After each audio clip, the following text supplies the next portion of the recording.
I want you to know that I intentionally waited until well into January to start this particular campaign on keeping your promises, on attaining your own resolutions, on making sure that you absolutely nail the goals that you set for yourself. Why would I wait? Because I wanted you to experience what it's like to do it your way, the ego's way. See, what the ego does is helps us set these great big goals, and at the first sign of trouble, it becomes the victim and talks us out of sticking with it and staying with it, and it provides us for perfect excuses and then blames our circumstances and even ourselves. See, traditionally, New Year's resolutions and goal setting just doesn't work. Why? Because we go against the natural order of things.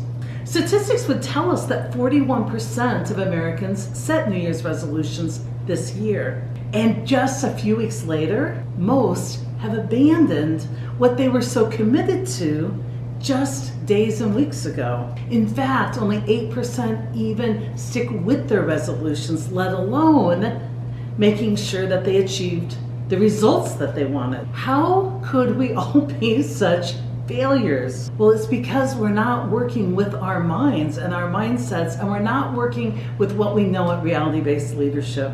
We're often asked, Sai, how do we sustain what we've learned? We love your programs, but how do we hardwire it into our daily lives? And you're in luck, because we've done a lot of studying how you can hardwire and sustain and achieve the goals that you set for yourself personally, professionally, or with your team. In fact, we know there's actually 4 important components.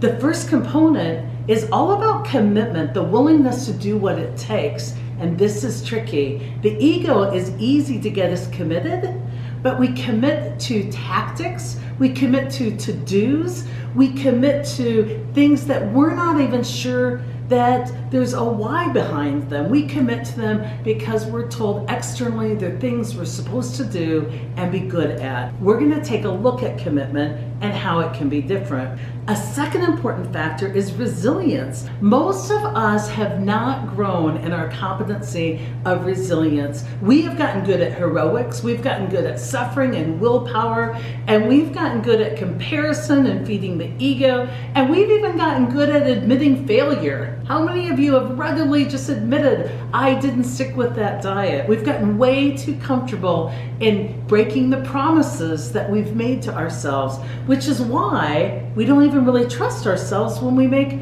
commitments. Third factor that's so important is ownership. Most of us fail quickly and then blame our circumstances, and we leave on the table the amazing amount of learning that we could have that would help us get results into the future. See, you never lose.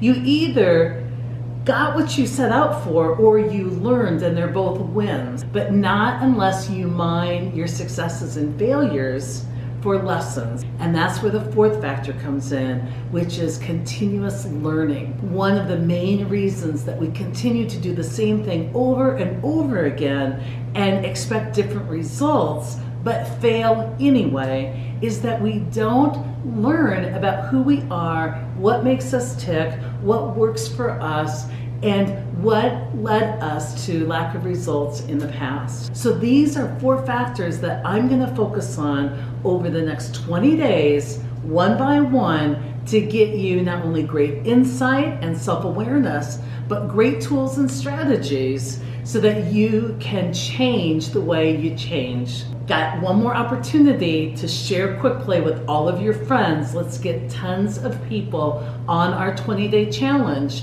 so that they too can learn how to have lasting, sustainable change and hardwire new behaviors and beliefs into their lives.